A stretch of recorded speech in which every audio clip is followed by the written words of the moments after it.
Bien, bonsoir à tous et merci d'être venus. It's a great honor to introduce Jeffrey Lependorf, the executive director of the Flowchart Foundation, who's coming today to give a lecture on John Ashbery. I just wanted to give you a quote by John Ashbery, who declared in Art News in May 1972 to create a work of art that the critic cannot even talk about ought to be the artist's chief concern. So we know that he's put that into action. So Jeffrey Lependorf is an accomplished musician, composer, visual artist, and nonprofit arts professional. And he runs the Flowchart Foundation, which runs the John Ashbery Estate, an organization dedicated to exploring the interrelationships of various art forms as guided by the legacy of poet John Ashbery. And I cannot overemphasize and cannot encourage you enough to go online on the Flowchart Foundation website, which holds really treasures for scholars of John Ashbery. Jeffrey currently, until today, he just told me, until today, was also serving as executive director of a small press distribution, a non-profit literary book distributor, and also directs the Art OMI, right? OMI, Music International Musicians Residency, a program he created to foster international artistic collaboration. He received his undergraduate degree from Oberlin Conservatory and his master's and doctorate degrees from Columbia University, where he taught for a number of years. So Jeffrey Lependorf's keynote lecture is entitled The Reflection Once Removed, Looking and Seeing Through John Ashbery's Self-Portrait in a Convex Mirror. Welcome. Thank you. Thank you, Clément. I should say that I don't actually run the Ashbery Estate. I'm very closely aligned with the Ashbery Estate, just to make sure we're factually correct here. Thank you for being here. So I had been reading through John Ashbery's art writing, which is wonderful solely as literature on its own, and through which one can gain a better understanding of various aspects of visual art. And regularly, while reading what Ashbery has to say about other artists, I had the experience of thinking, wait a minute, that's what you do. His writing about the art of others, an act that includes both close looking and closed eye contemplation, might give us insights into his own interest and methods as a poet, particularly in Self-Portrait in a Convex Mirror, his most famous ekphrastic poem. Ashbery started writing art reviews in 1960 with no formal training, while living here in Paris, acting as a friend's quick replacement for her post at the Paris edition of the New York Herald Tribune. After writing weekly pieces there, he went on to write regular art reviews for Art News, Newsweek, New York Magazine, and elsewhere for the next 25 years, and occasionally thereafter as well. Until 1972, when Ashbery was able to start teaching as a career as well, art writing was his sole means of earning a living. I'm grateful for the opportunity to share some of my observations with you. I'll be reading a number of excerpts from Ashbery's art writing, offering some directives about how that writing might illuminate the poems of the larger collection. When considering the title poem, I'll be focusing mostly on the earlier sections, as the concepts I'll be discussing can equally be applied to the later sections. And here and there, I will address other poems in the collection too. I'd like to start today, though, the way I like to begin most talks, with what I call adventures into the obvious, which I believe are the most daring adventures we can take. I love that you're writing that down. That is to say, I'd like to begin by asking some very basic questions and looking at basic yet complex concepts. By doing so, I believe we can avoid skipping over assumptions that might in fact yield insights. The obvious, in this case, will include questions like, what does a convex mirror do? And the concepts will include surface, edge, thingness, and objective reality. Simple concepts. 1. In 1970, just before starting on the poems that would become the collection Self-Portrait in a Convex Mirror, Ashbery reviewed a show of works by the collage artist and also poet and painter Anne Ryan, titled A Place for Everything, which could serve itself as a description of Ashbery's poems. Anne Lauterbach, in a previous talk on Self-Portrait in a Convex Mirror, spoke about the capaciousness of his verse, and indeed, part of its magic is due to Ashbery's ability to offer potentials for multiple meanings. It's tempting to read to you the entirety of his Anne Ryan piece, which itself could be read as a mini manifesto on Ashbery's own poetics, and it might well serve as an instruction manual on one way to read through Self-Portrait in a Convex Mirror. But I'll limit myself to a few key passages. The essay opens with a remarkable paragraph, unusual in its autobiographical focus. This is an Anne Ryan collage. This one, by the way, is the one that appears in that review, A Place for Everything. There we go.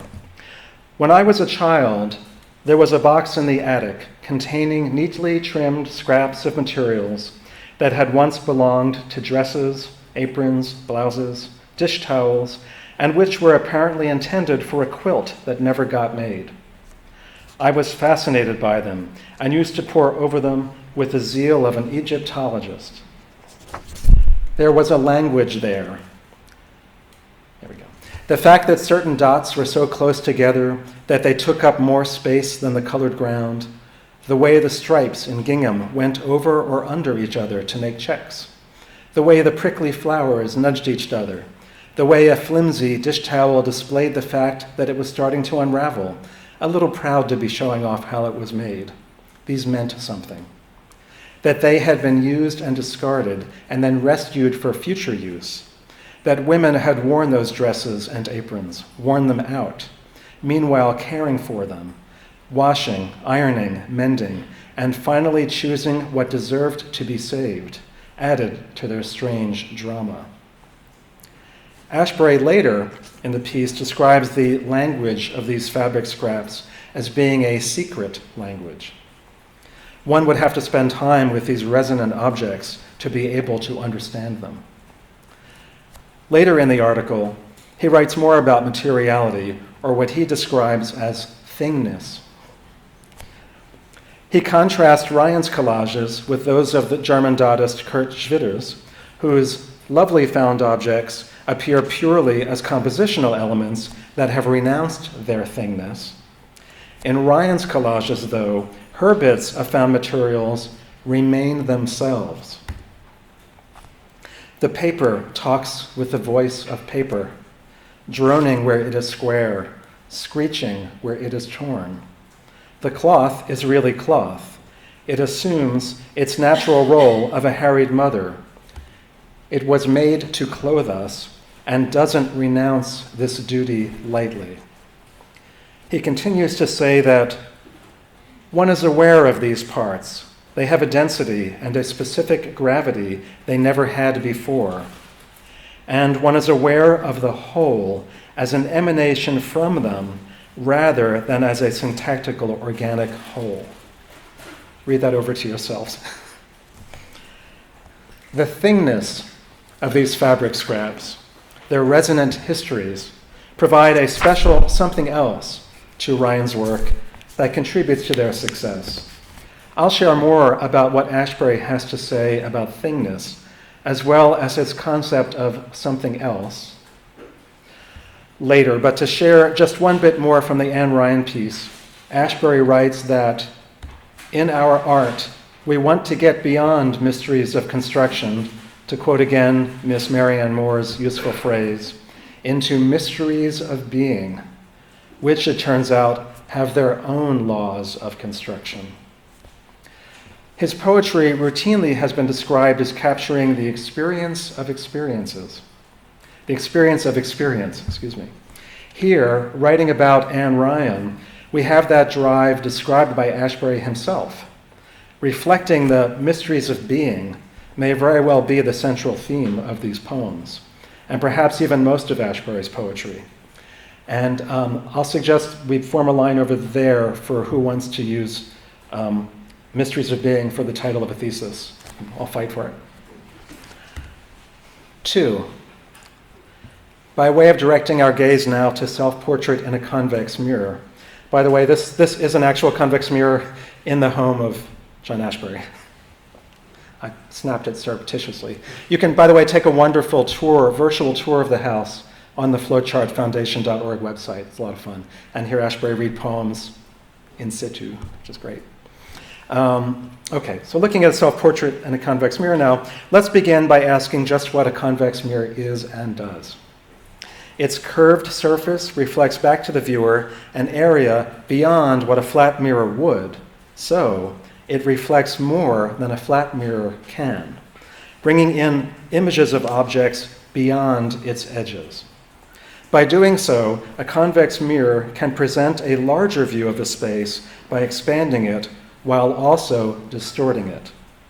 It gives us the impression of seeing more than what otherwise might meet the eye. Parmigianino, in his convex self-portrait, offers us a warped, though convincing image of the reality of the space he occupies through the artifice of such a distorted representation. There he is. Ashbery tells us that Parmigianino's self-portrait is the first mirror painting.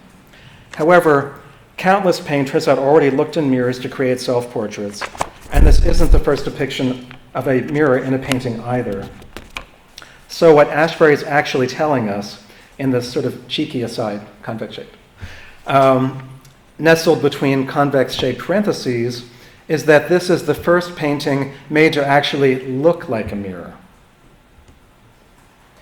Most of us are so used to seeing the flattened reproduction of the painting that we may not at first realize that the painting is itself painted on a convex surface. Here's another shot of it. Seeing the actual painting in person is indeed quite uncanny.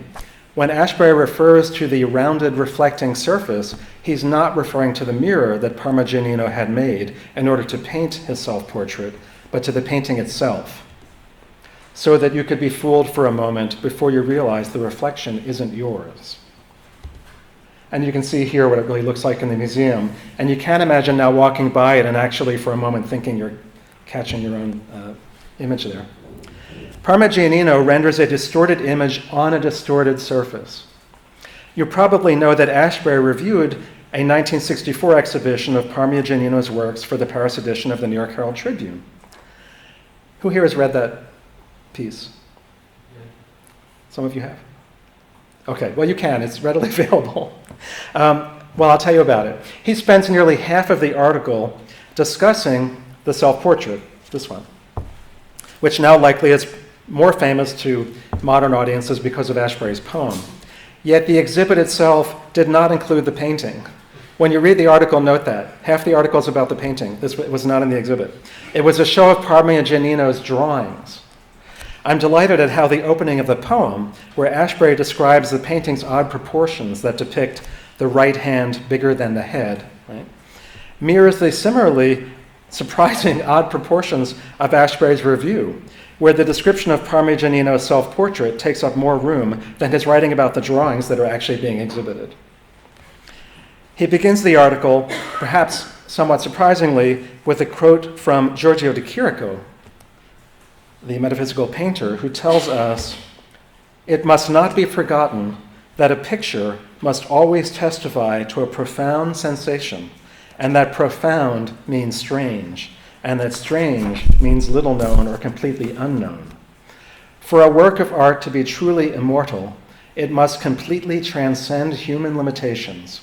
In this way, it will approach dreams and the spirit of childhood."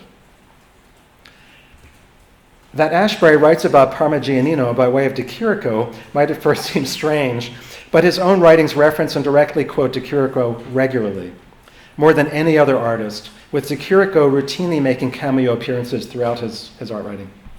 Ashbery was an enormous fan of the Italian modernist metaphysical paintings, and in a 1982 review of a major de Chirico retrospective at the Museum of Modern Art, he writes, William Rubin, the museum's director of painting and sculpture, who organized the exhibit, feels that it definitively places de Chirico just under Picasso and Matisse in 20th century art, along with Kandinsky and Miro. There are those, myself included, who would place his work higher than that in a special elysium of its own. The influences of de Chirico's writing on Ashbery run deep. In 1965, he translated a long section of de Chirico's surrealist novel, Hebdomeros, for Art and Literature, a literary magazine for which he served as primary editor. He wrote the introduction to the complete translation of the novel, too. And I won't quote from it, but there's a fantastic, that piece, which you can find in Selected Prose, is called The Decline of the Verbs. It's an essay about de Chirico, which is the preface to this book. Ashbery was particularly drawn to de Chirico's play with scale and perspective in both his art and his writing. Reviewing a 1967 exhibit called Space and Dream, which included works by de Chirico, he writes, "Witness this remarkable passage from de Chirico's Hebdomeros. At noon, in those transitional seasons, autumn and spring, the sky was blue as a piece of taut paper. It was no whiter near the horizon. It was blue all over from top to bottom, a veritable ceiling stretching over the town. On those days of supreme happiness, the sense of north, south, east, and west, all sense of direction, in fact, was lost." Or again, "The sea of stars stretched into the distance, as if the sky no longer seemed to be a dome, but a ceiling instead." In that same review, he writes about de Chirico's dreamlike and complex play of weightless planes and contradictory perspectives. Scale and perspective, as well as pronouns and point of view, shift throughout the title poem of Self-Portrait in a Convex Mirror.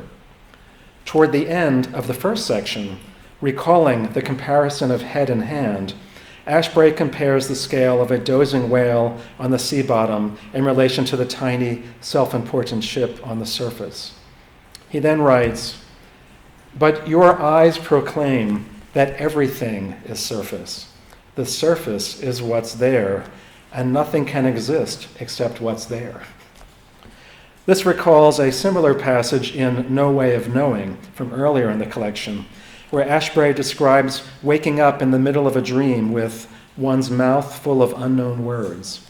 The passage reads, "It is both the surface and the accidents scarring that surface, yet it, too, only contains, as a book on Sweden only contains the pages of that book." So everything is surface, yet surfaces also contain. What do surfaces contain? In a 1980 review that recalls Ashbery's childhood memory of handling those bits of fabric intended to become quilts and imagining their histories that I read earlier from the Anne Ryan essay, comes this striking memory. From a review, from a review of an exhibit of decorative wallpaper in New York's Cooper Hewitt Design Museum. I do not know if this piece of wallpaper was in the exhibit, but it's from the right period. Many people's first aesthetic experience is triggered by wallpaper. And it is usually the illusionistic break-through-the-wall kind. One of my earliest memories is of trying to peel off the wallpaper in my room. Not out of animosity, but because it seemed there must be something fascinating beyond the surface of galleons, globes, and telescopes. Ashbery has more to say about surfaces and other art criticism, too. Returning to one of his many comments on de Chirico, in a piece on a 1968 exhibit called Dada, Surrealism, and Their Heritage, Ashbery writes that in de Chirico, manner and matter form an inseparable whole. His dreamlike landscapes and still lifes and the paint that composes them form an irreducible magic substance. Here, surface itself, and all that can be depicted on a surface, including the accidents scarring that surface, become one. In 1961, when writing about another artist he held in particularly high esteem in a piece titled Jean Elion Paints a Portrait, Ashbery claims, and perhaps this is of particular relevance as he's describing portraiture, he is a poet's painter. He invented a new kind of description, poetic without being rhapsodic, which treats the outside of things as though it were their soul. Here's a passage from Early Self-Portrait in a Convex Mirror, where multiple surfaces are at play and where the soul pops up again. The soul establishes itself, but how far can it swim out through the eyes and still return safely to its nest? The surface of the mirror being convex, the distance increases significantly. That is enough to make the point that the soul is a captive, treated humanely, kept in suspension, unable to advance much farther than your look as it intercepts the picture. Writing about minimalist painter Bryce Marden in 1970, he quotes Marden speaking of his love of the Spanish Baroque painter Francisco de Sorbonne. And I hope you appreciate that I found a painting by Sorbonne that is a self-portrait with him as someone other. Marden had said, he looked at things so hard, he went off into a mystical state. When he paints silk, it's like iron, but it's still silk. Ashbery then adds, this also evokes Marden surfaces, which he has described as not reflecting light, but looking like they are absorbing light and giving off light at the same time. Which is to say, they aren't, like so much of today's art, allusions or comments, however oblique, on ideas that are elsewhere. They are themselves what is happening. Everything may be surface, with some surface being themselves what is happening, but some surfaces serve to protect other surfaces. A favorite poem of mine from the collection, and also the shortest, is Tarpaulin. Note that Tarpaulin is also the only poem in the collection containing no personal pronouns. It sits at the center of the book. In my version, the one I have here, 82 pages, and it's on page 20, right in the middle, on page 40. Note that Tarpaulin has no personal pronouns, and it's in the center of the book, around which all of the other poems in the collection revolve, not unlike the chaos that organizes everything around the pole star of Parmigianino's eyes, which are empty. So we have this empty center, no pronouns, in the middle of the book. We might also recall that in the poem, The One Thing That Can Save America, Ashbery begins by asking, is anything central? A tarpaulin, or a tarp, as we usually say these days, is a surface that protects other surfaces. Tarpaulin here might refer to the cover of night, as well as the way a window hit with glare provides a protecting surface for what might otherwise be seen through that window. In another poem, City Afternoon, where a veil of haze protects this long ago afternoon forgotten by everybody in this photograph, Ashbery provides a similar atmospheric tarpaulin. The poem Tarpaulin, comprising what could be a single sentence with line breaks, examines surfaces as well as looking and seeing in multiple ways in its compressed space. I'm struck particularly by his choice of the word blaring in the middle there, a typical Ashberian substitution, or perhaps we could call it a reflection, in this case, of what we might assume would appear here on the line, in this case, glaring. This shift or slippage from glare to blare suggests that the 1,000 tenement windows provide a protecting surface for much activity, here reflected back at us less as light, but as imagined boisterous activity, taking place behind those windows, either now or in the past. In picturing those 1,000 windows, we might again recall how Ashbery, when writing about Anne Ryan's fabric collages, described his response to the box of fabric scraps in his grandmother's attic as surfaces with histories that don't renounce their duty lightly. Ashbery was also a great fan of film, and I'll have a few words about the poem 40s Flick in just a moment. In reading Tarpaulin, though, I can't help but recall a line from the classic 1948 Jules Dassin flick, Naked City. Does anyone here know that film? Really? Okay. I grew up, I loved that movie as a kid. Okay. I'm sure Ashbery knew it well, and it also became a TV series that broadcast between 1959 and 1963. You can all stream it on Netflix or whatever you watch here, but it's a great film. The line that is famous from the film and which opened every episode of the TV series is, "There are 8 million stories in the naked city. This has been one of them." In this case, every window serves as a tarpaulin, covering any number of stories. The poem moves from before the emptiness of late afternoon to just before night, when the illuminated signal of this received vision fades. In film and photography, this part of the day is sometimes known as the magic hour, when the uniquely polarized light of the sun, as it just moves towards setting, decreases its illuminating power at the same time that it magically brings what it illuminates more sharply into focus. The emptiness of late afternoon, here I would say a rather full emptiness, might serve the role of another tarpaulin or protecting surface that we might metaphorically peel back as we ponder the imagined activity behind windows we can't see through, yet that can serve as imagined portals to so much.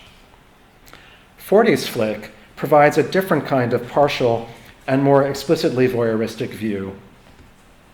The film noir trope of light cast through Venetian blinds, such to make what might be visible half illuminated and half in shadow. As our femme fatale in the poem pulls up the blinds, a fragile street scene offers itself, a line that equally suggests her gaze out to the street and our voyeuristic gaze intruding in. Recall here from the lines from the title poem I referenced earlier, Parmigianino's image unable to advance much farther than your look as it intercepts the picture. Same process going on, right? Later in 40s Flick, Ashbery refers to the art part, knowing what important details to leave out. It's the partially hidden or left out that most intrigues us and makes us want to look more at what we can't see. Back to self-portrait in a convex mirror, Ashbery presents something similar in the opening lines that describe Parmigianino's right hand swerving away as though to protect what it advertises, right at the beginning of the poem, which in the context of 40s Flick might also suggest sexual innuendo. I don't know if others think that, but that's what I think. Perhaps I'm just reading too much into these things, but I'm curious to know if you feel that way as well. Regardless, if we read that swerve of advertisement generally, Ashbery establishes from the start of the poem that the view we see reflected through Parmigianino's painted image of his convex mirror can only be a partial one, no matter how much might be pulled into its vortex. 3. With the pop of a balloon, the view expands to include Ashbery reflecting on himself, which has me thinking about what brought me here. Not just Olivier Brossard and Clément inviting me to give this talk, but my own time pursuing my own doctorate in music composition and then teaching music history at Columbia University for a number of years. Prior to becoming executive director of the Flowchart Foundation, which John Ashbery founded to explore the interrelationships of various art forms, as our mission statement announces, I served as the executive director of 2 different American organizations that help independent literary publishers. Lately, I've been spending some of my time creating visual art too, and I often recall that Ashbery himself once wanted to become a surrealist painter, and he made collages throughout his life. Here's one. While contemplating Parmigianino's portrait, his memories intrude on the dreaming model, recalling again the street scene offering itself to the unnamed woman in 40s Flick, and perhaps also recalling the body of a woman dreaming in a dream in the poem Hop o' My Thumb. Ashbery invites us into that dream space, now transporting us to the museum where Parmigianino's painting hangs. How many people came and stayed a certain time, uttered light or dark speech that became a part of you, like light behind windblown fog and sand, filtered and influenced by it until no part remains that is surely you. The light of memory is both reflected and absorbed, visible behind and through the mediating haze of windblown fog and sand. Parmigianino's reflected image coalesces with Ashbery's reflections of his memories. The speech of others has become part of his very being, perpetuating the enchantment of self with self, such that certain spars remain. Spar being both the guiding mast of a ship, as well as the way one fights with another, and spar might also be a slippage from spur in its meaning of an incentive. I leave it to you to pick one of those possible meanings. Okay, there we are.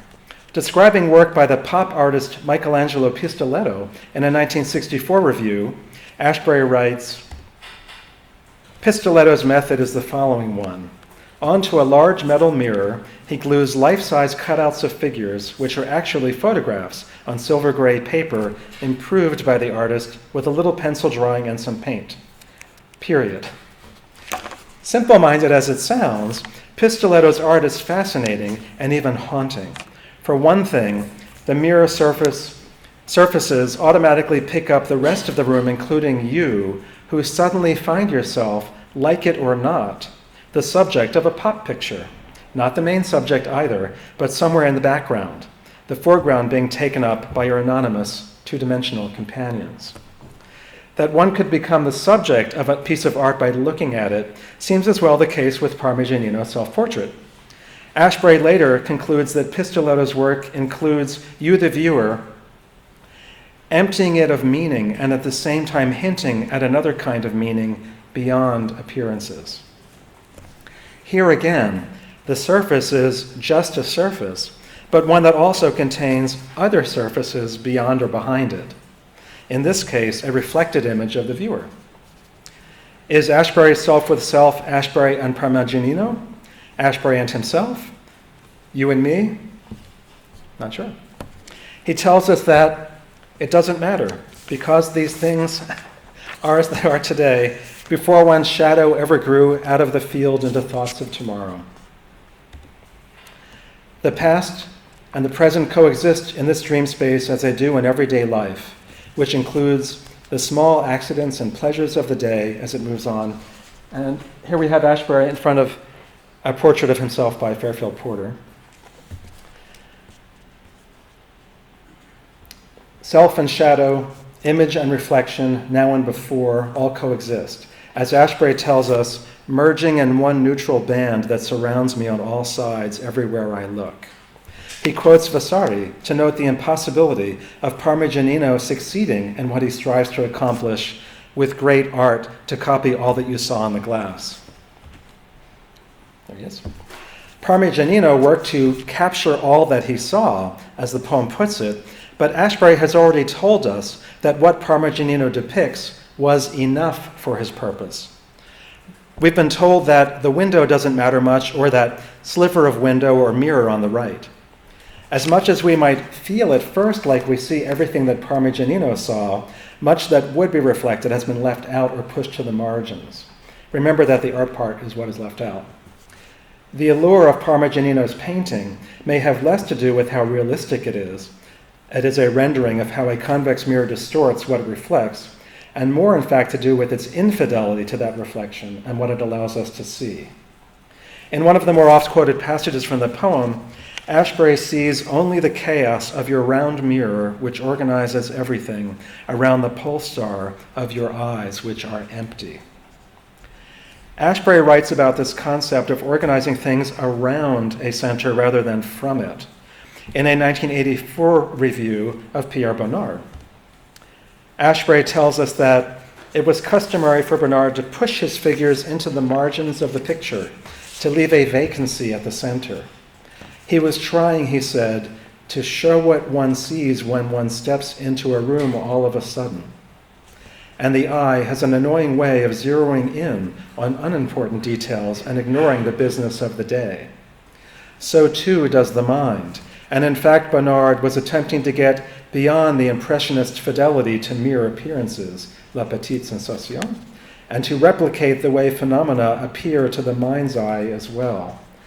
The paintings do not so much reflect reality as the way reality appears to the memory, an enterprise which has often been likened to that of Proust. 4. We'll return to the empty center later, but for now I want to share some of Ashbery's art writing on edges. Writing in 1974 about Esteban Vicente, a founder of the New York School of Painting, he describes Vicente as proceeding on toward a newly heightened and acute formulation of the problems that have always preoccupied him, problems of edge, of true shape, in the sense of true color, of naturalness, of clearing away enough visual debris so that the authentic nature of the forms can become manifest, returning them to life from the limbo of concepts in which they had been asleep. This continuing process is well described in a statement by Juan Gris, quoted by Vicente in an article he wrote on this painter.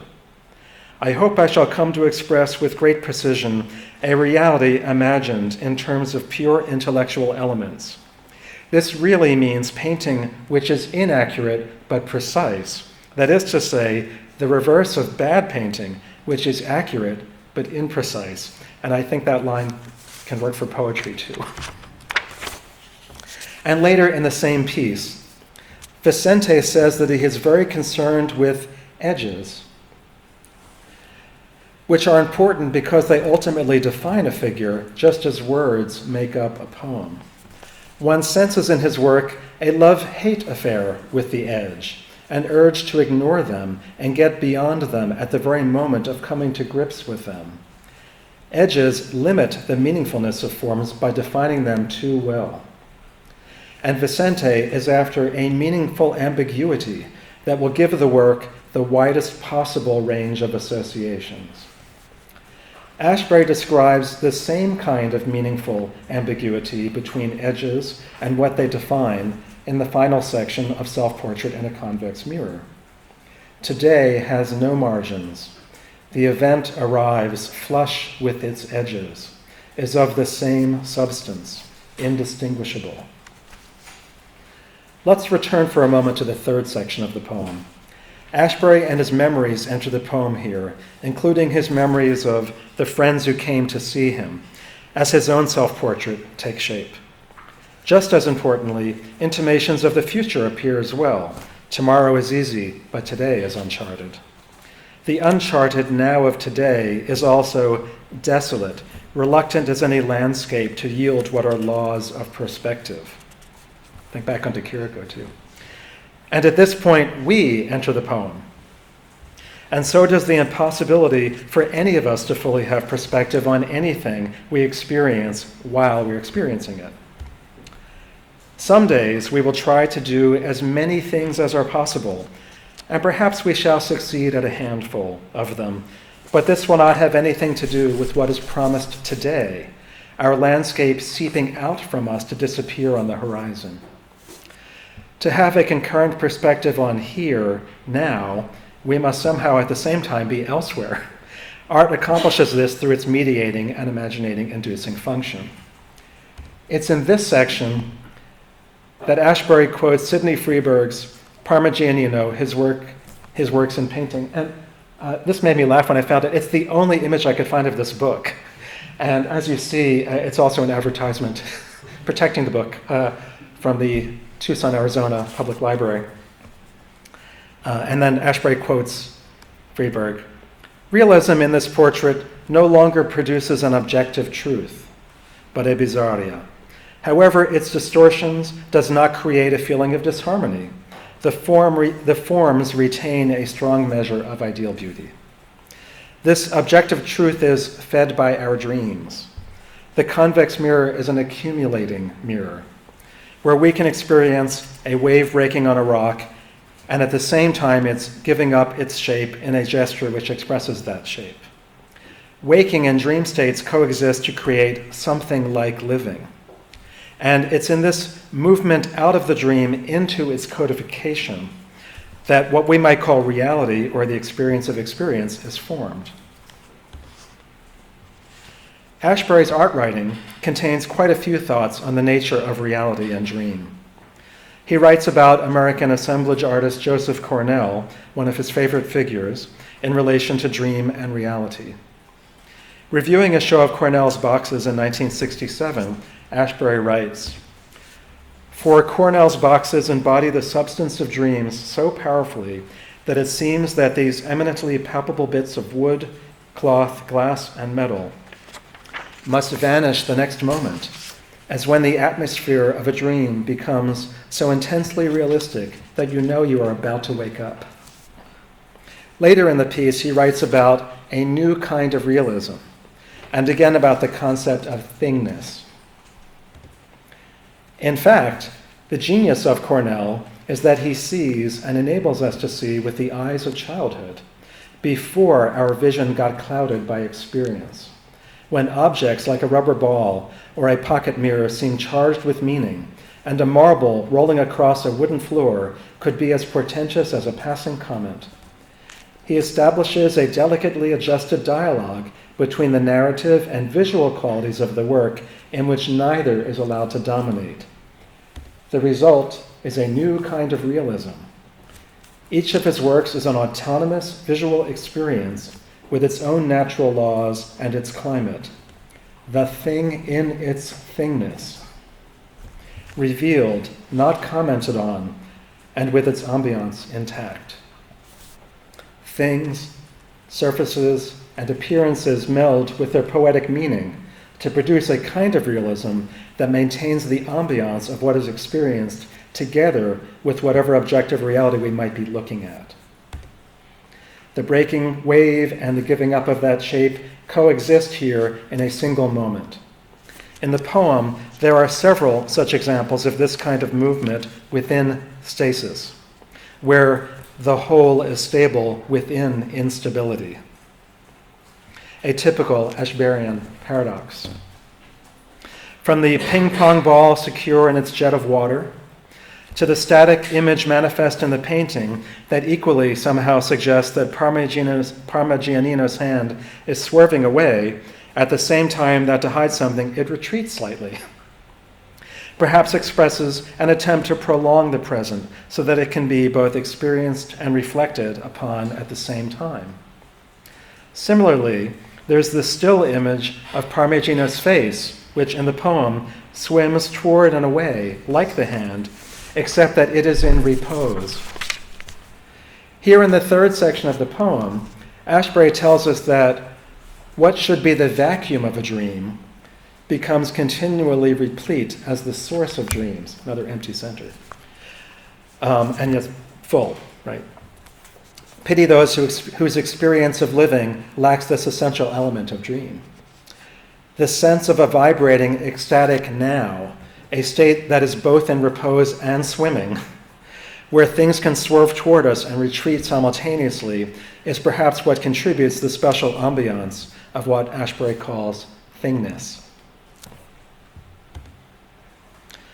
Writing about a painting by his very dear friend Jane Freilicher, he tells us that the painting sings a song of thingness, whether that of the swatch of nature sitting for its portrait or the paint that's helping it to become itself, even as it casually poses for its own portrait. Ashbery also writes about a kind of transformational thingness, a simultaneity of projected experiences that can arise from the juxtaposition of conflicting images. In a 1977 piece about Jasper John's painting, he asks, "What is it all about?" Precisely these conflicts, these conflicting conflicts between different kinds of things and between individual things within these kinds, which project a powerful impression of the simultaneity of events as they happen around and of the truster of reality. And it fulfills John's intentions, as stated in a 1964 Art News interview. I am concerned with the things not being what it was, with its becoming something other than what it is. With any moment in which one identifies a thing precisely, and with the slipping away of that moment. With any moment seeing or saying and letting it go at that. We see this experience of things at the moment they slip away, the wave breaking on the rock, as well as the simultaneous experience of things and the memory of that experience at various other places in the poems of Self-Portrait in a Convex Mirror. Consider the final words of Sweet, where Ashbery describes the day made whole, the eye and the report together, silent. There are many other similar instances. For example, in Oleum Misericordiae, we're told, but the real story, the one they tell us we shall probably never know, drifts back in bits and pieces. Things are constantly in a state of slipping away, but the real story can drift back. What is the real story? Through Ashbery's art writing, there are many comments about reality and its representation. In a piece for a 1962 exhibition catalog on the New Realism, he writes, "The artists in this exhibition are at an advanced stage of the struggle to determine the real nature of reality, to recognize that the phenomena evoked by the artist in this show are not phenomena, but part of our experience, our lives, created by us and creating us. Today it seems to repose in the objects that surround, that is in our perception of them, or simply, and once again, in ourselves." I'm going to cheat a bit now, and I'm going to quote from Ashbery writing about Gertrude Stein's Stanzas in Meditation, although it's actually from an art review. This appeared in Poetry magazine in 1957, and I hope you appreciate I have Gertrude Stein in front of a portrait of herself by Picasso, where Ashbery provides a second-hand quote from Gertrude Stein, who reportedly said, "If it can be done, why do it?" He then writes, that Stanzas in Meditation is no doubt the most successful of her attempts to do what can't be done, to create a counterfeit of reality more real than reality.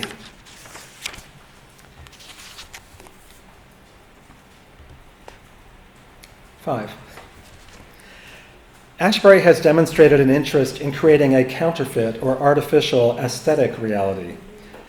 He was also no doubt intrigued by the fact of Parmigianino practicing alchemy, which he tells us, again, quoting Sidney Freeberg, both here in the poem and in his review of the exhibition of Parmigianino's drawings. In the fourth section of the poem, various alchemical transformations take place.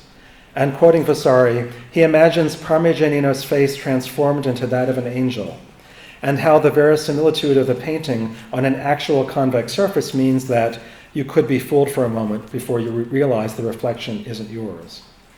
As the image on the canvas seems to transform momentarily into what might be your own reflection.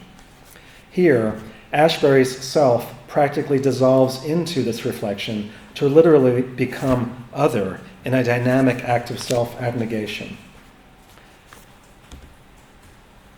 Writing about Yves Tanguy in 1974, he would refer to that surrealist painter's self-abnegation in the interest of a superior realism, one which will reflect the realities both of the spirit rather than the individual consciousness and the world as perceived by it, the state in which je et un autre, in Rimbaud's phrase.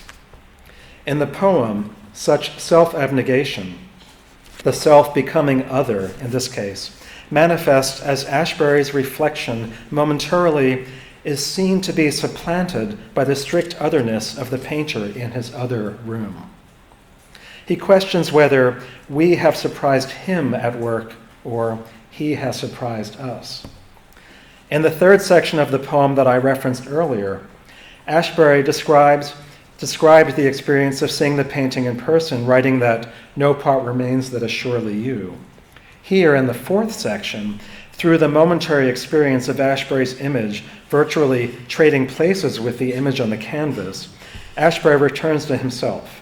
He tells us the picture is almost finished, as if the imagined action of this ricocheting alchemical reflection is somehow inherent in the painting and necessary to experience it. Just before, he references Friedberg again, telling us that this surprise and tension of the painting are in concept rather than its realization. There's something else at play, which requires an act of imagination to be experienced. Ashbery writes about this idea of something else in a 1975 piece about what he calls the synthesizing approach of painter and collage artist Jess. I don't know if you're familiar with Jess. His real name was Burgess Collins, but he's known as Jess. He was also the partner of Robert Duncan, and here's a portrait of Robert Duncan. He writes, "His tout le reste is a sumptuous remnant, indeed, for those who accept it for what it is, hybrid, transitional, impure, and magically alive." This tout le reste, or something else, provides a hybrid, transitional, impure, and magically alive experience of the painting. He suggests the necessity of a viewer to complete the painting, which occurs at and accounts for the moment of surprise in viewing it. Ashbery also describes this something else that accounts for the magically alive nature of certain works of art when writing about Gustave Courbet's Roe Deer and Snow, which you would know as Biche dans la Neige. He calls it Roe Deer and Snow, which appeared in a show of French painting from 1820 to 1879 from an Art News review. In the beautiful Roe Deer and Snow, it is as though Courbet continued to paint after he had obtained a satisfactorily realistic image. This something else not essential to the picture, whose signs are the crumbly, unrealistic surface of the snow, the clumsy arrangement of boulders, and the insistence on the banal fork shape of the central tree, is in fact of great importance. It intrigues us because we cannot tell why it seems right. This mysterious something else that may not seem essential to the picture nonetheless contributes to it seeming right. It may well be the very thing that draws us in. In the final section of Self-Portrait in a Convex Mirror, where Ashbery acknowledges that, despite how enigmatic an effect it might produce, that the actuality of what Parmigianino's painting depicts is perhaps even bland. He asks, is there anything to be serious about beyond the otherness that gets included in the most ordinary forms of daily activity, changing everything slightly and profoundly? And just a bit later, Ashbery adds, this otherness, this not being us, is all there is to look at in the mirror. So in this light, we could read the poem as a grand etude on the Lacanian mirror stage, but I think it goes much farther than that. Let's jump back to the fifth section for a moment. As Ashbery writes his poem, while looking at a flat reproduction of Parmigianino's painting in Friedberg's book, he remembers when he did see the actual painting in person with Pierre Martory in the summer of 1959. Curiously, he describes New York then, where he is now writing the poem and remembering this encounter with the subject. And he describes it as a logarithm of other cities. New York is a logarithm of other cities. You might recall that in mathematics, a logarithm is a number that another base number must be raised to produce that number. Don't worry, I've made a picture. There it is. So 1,000 is a logarithm of 10 to the third power, or 10 times 10 times 10. Okay. The reason I wanted to point this out, I look up words routinely when I read Ashbery, and I wanted to remember exactly what logarithm was in math, as opposed to the general use of the word. And I was just delighted to find out that in mathematics, logarithm is called a convex function. So in this case, New York functions as a kind of convex reflection of multiple other cities, right? Pulling in other things beyond its edges. The final line of this section of the poem, where Ashbery refers to the concentric growing up of days around a life, reflects a similar logarithmic multiplication. which returns again near the end of the poem, where Ashbery writes that we have seen the city. It is the gibbous mirrored eye of an insect. And a gibbous moon, of course, is the convex phase of the moon. And the convex, multifaceted surface of an insect eye multiplies many times the images it reflects. In the fifth section, Ashbery also contemplates the backing of the glass. He then brings to the fore the studio behind Parmigianino. Both Ashbery and Parmigianino now seem metaphorically to exist in the same space. Suddenly they are not only on a first-name basis, but practically in dialogue as well. Positive and negative coexist as Ashbery describes this metaphor made to include us. We are a part of it. The distinctions between foreground and background blur, as do past and future. Perhaps this blurring also creates the something else, such that we can live in it as in fact we have done. The fullness of life, then, takes place in these very fluctuations between self and other, between us and those we connect with. In 1972, addressing the ambiguity between foreground and background in the paintings of Louisa Mathiasdottir, he writes, "It is this ambiguity, projected not for its own sake, but as a means of getting more content into the picture, that is one of the major rewards of Louisa Mathiasdottir's painting. At a time when artists tend increasingly to consider single aspects to the detriment of wholeness, she reminds us that it is not only possible to be and to do many things while being oneself and doing one thing, it is also impossible not to." I'll let you reread that for a moment. 6. In the final section of Self-Portrait in a Convex Mirror, as we return to the image of Parmigianino's face, while at the same time steeped in the nostalgia of a collective past, we're now fully in a virtual space where the vase is always full because there is only just so much room and it accommodates everything. Here we have a sense of something that can never be known, as today has no margins. This timeless space also recalls the opening line of "As one put drunk into the packet boat, I tried each thing, only some were immortal and free."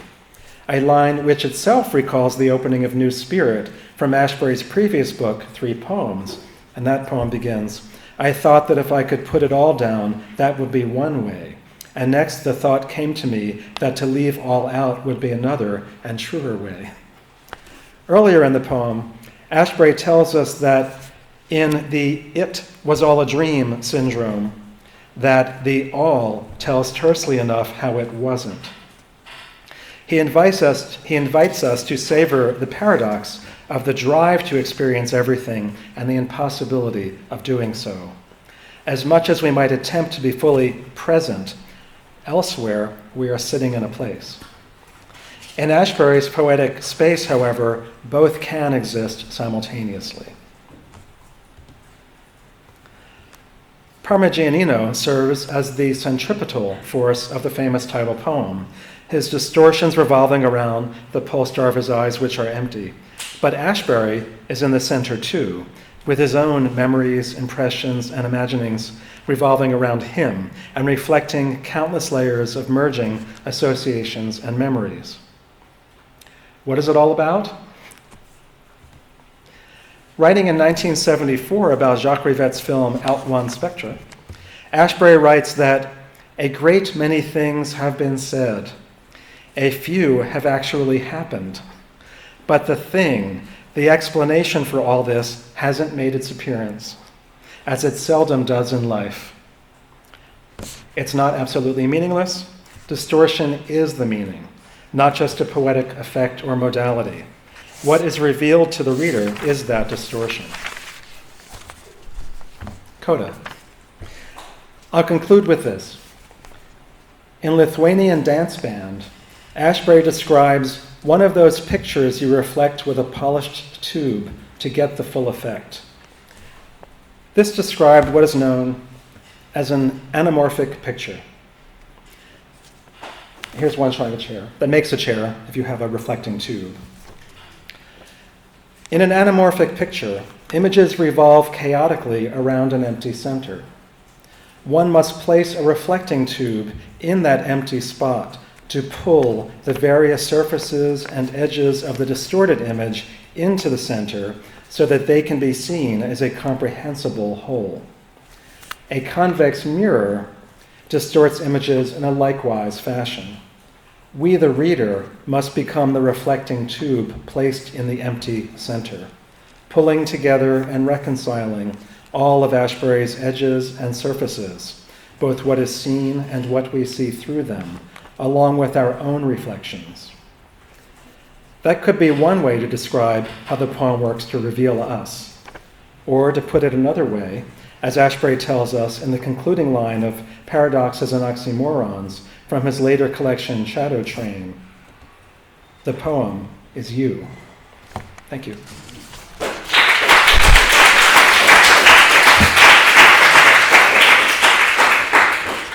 While you think of questions, and it's okay if you don't have any, I'm going to give a coda to my coda. So as you heard from my bio, I'm actually, my academic credentials are as a musicologist. I'm a reader of poetry, otherwise faking it for you, for your pleasure.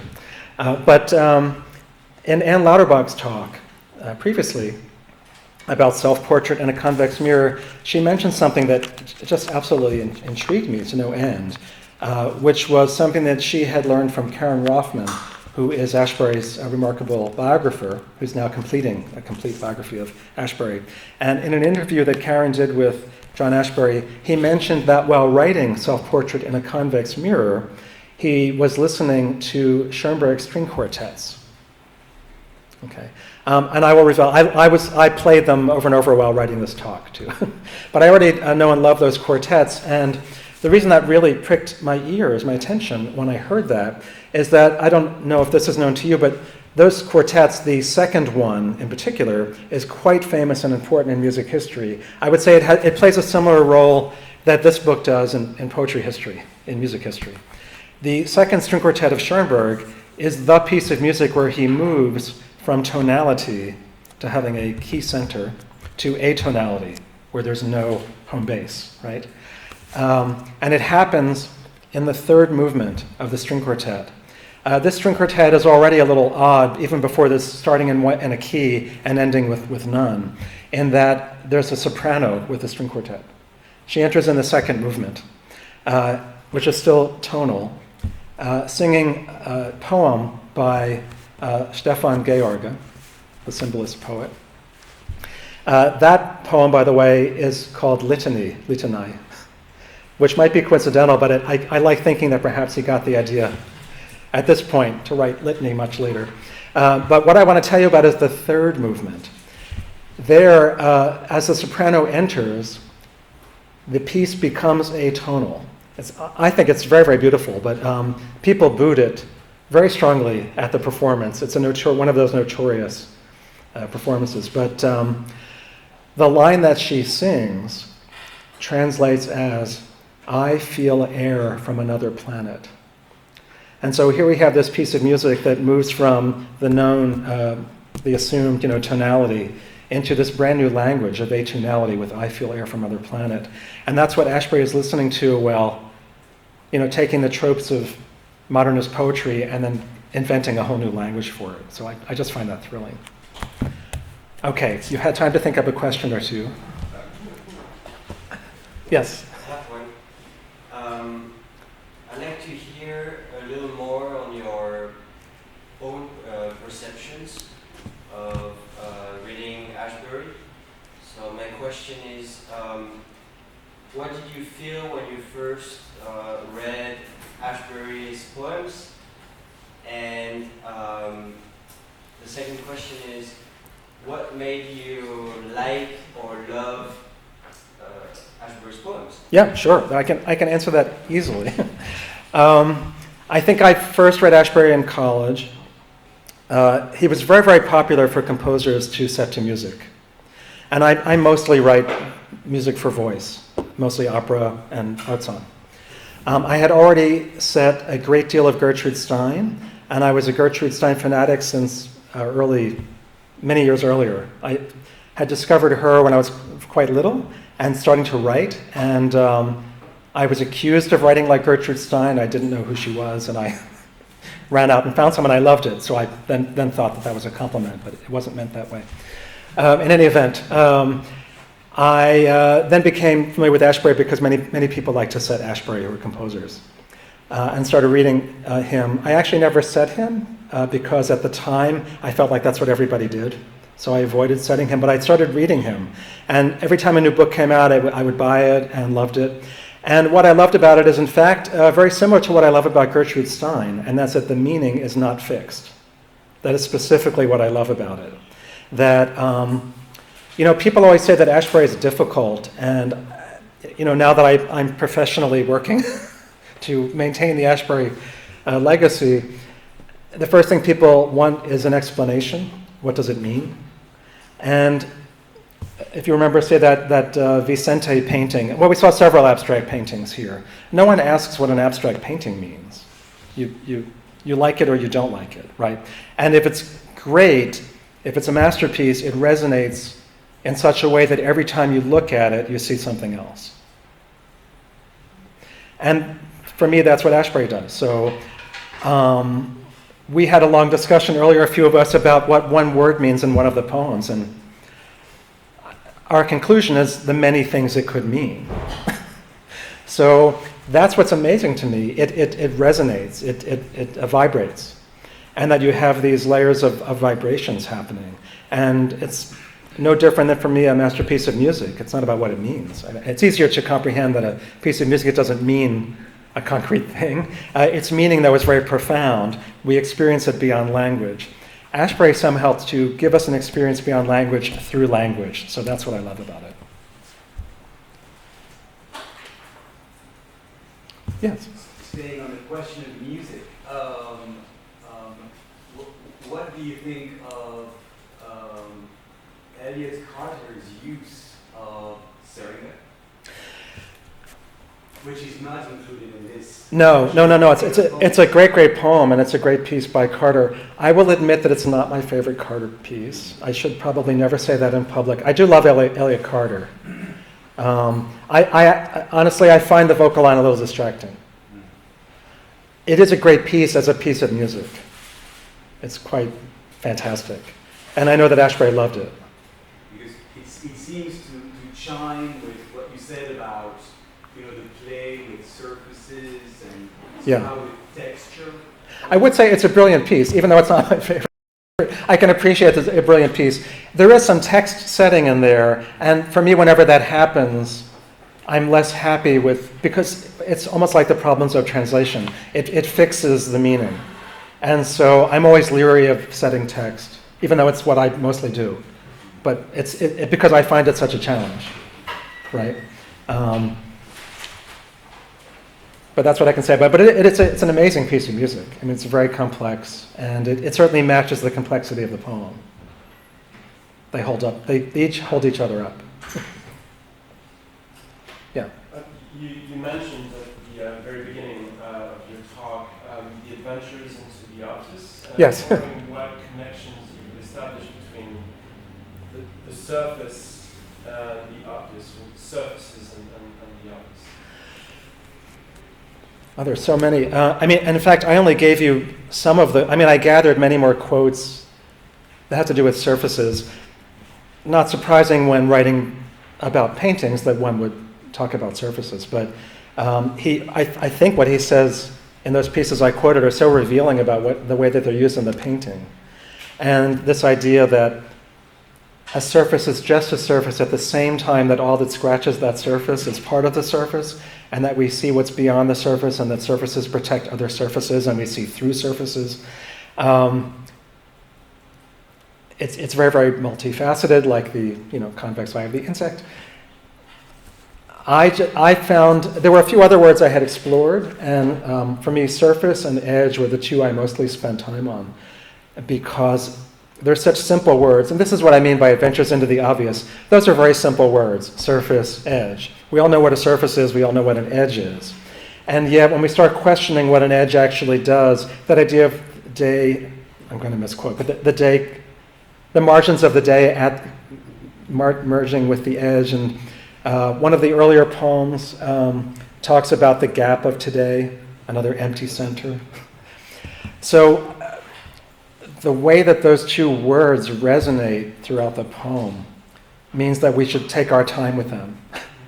They seem like obvious words, but they're not obvious words. The meaning of those two words seems to change every time they appear. Reflection is another one. There are reflections through many of the poems, and what it means to reflect something and reflect on something, and to reflect and to be reflected and catching one's gaze, and which happens in more than one poem as well. I always love looking at the most basic things because I think those always reveal. We want to skip to fancy things as humans, but I think we tend to reveal much, much more when we start with the absolutely most basic things. You know, in Ashbery, we're always asking the question, what is it?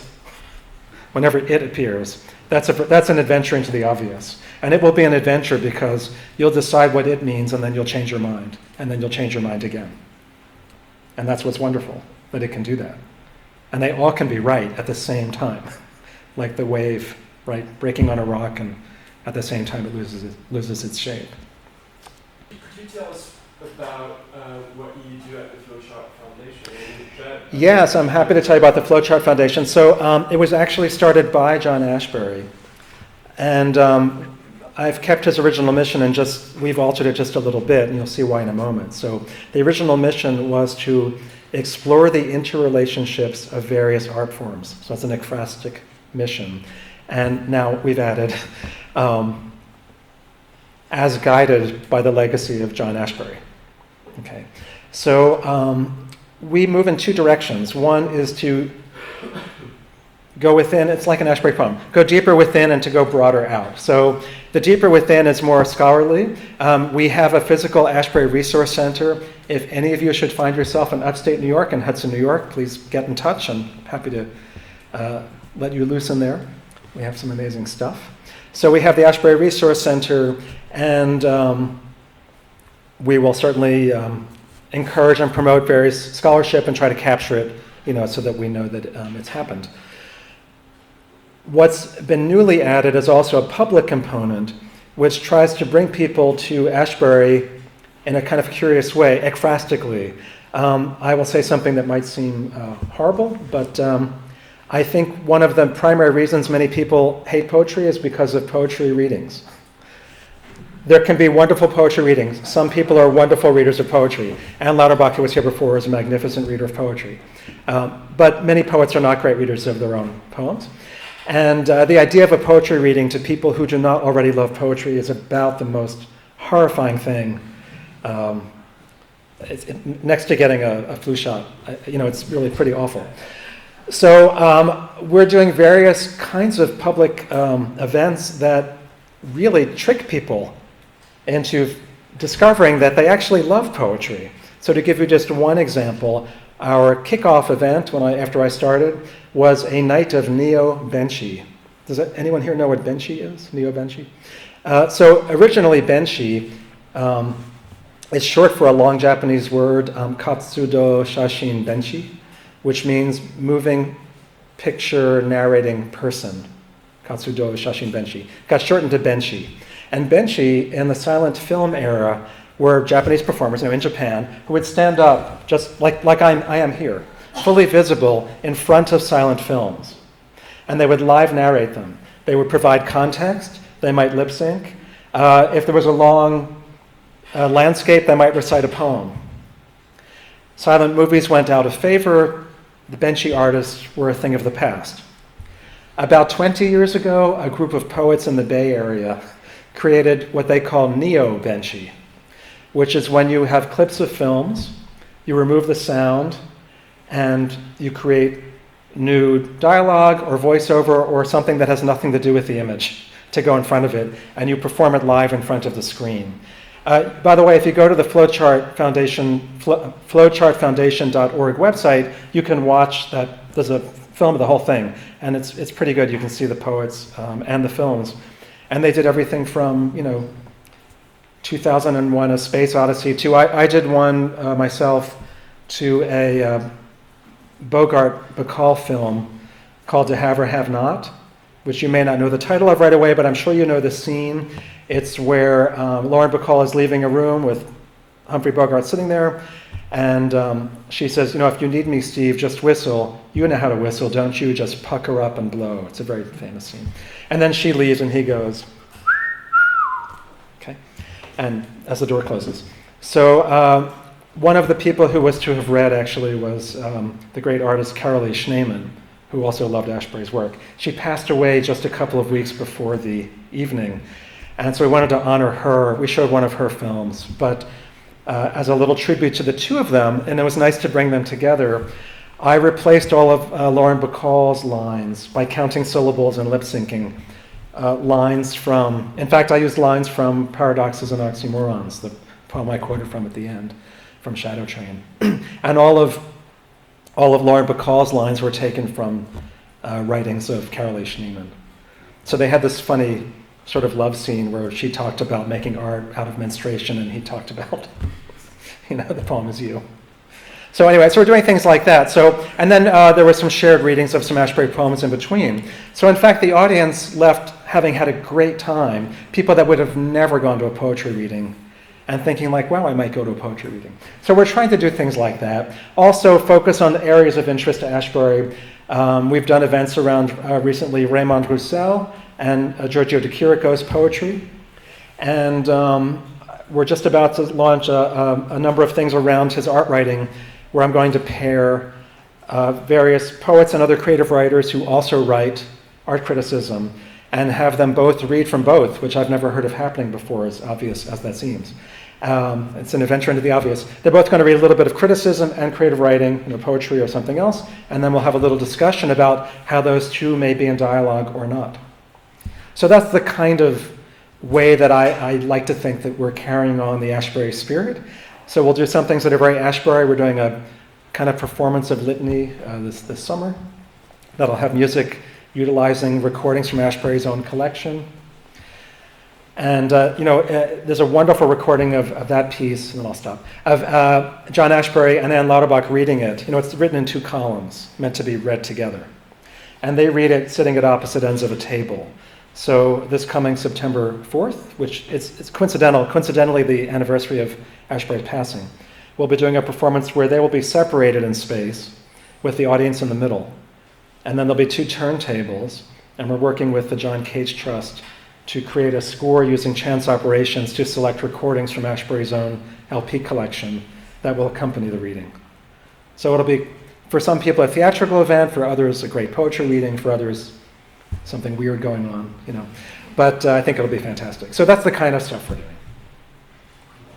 So thank you so much.